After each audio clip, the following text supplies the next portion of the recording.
Hi, here is a brief video about our Belgian Pillar 2 notification tool.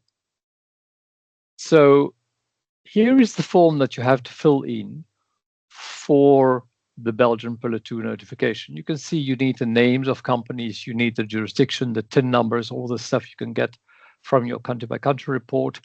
The issue is that you have a deadline by 13 July to do this, and you need to fill in quite a number of companies in your typical standard group. Let's say we've got a Danish ultimate parent, and we've got a Belgian constituent entity. For the sake of explanation, I've added the intermediate parent. That may not always be the case.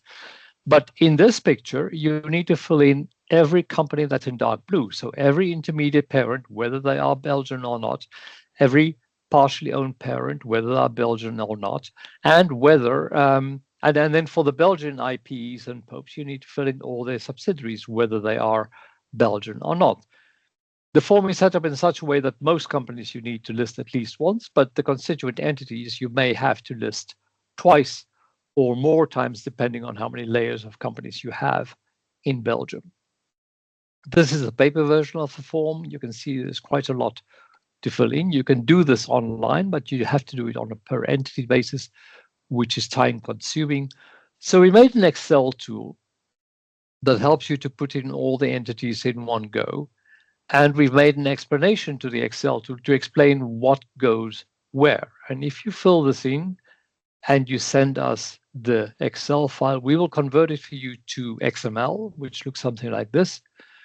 We will run our own software on there to make sure that the XML validates against the Belgian government's XML schema.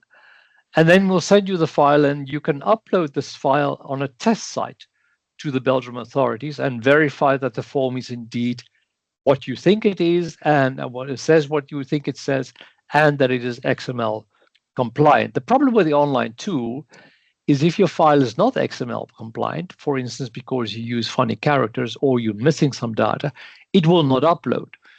So it's a bit of a circular issue there. I don't know if they will solve it in the next few weeks, but that's why we do the validation for you. And then once we've done that, we'll send you the file. You can have a review of it, as said, and then you can upload the file, and we will be happy to join you on a Teams call to do the upload with you. And the template, the conversion, the validation, the assistance in uploading, all of this comes for a fixed price of 500 euros ex VAT. If you're interested in our help, let us know.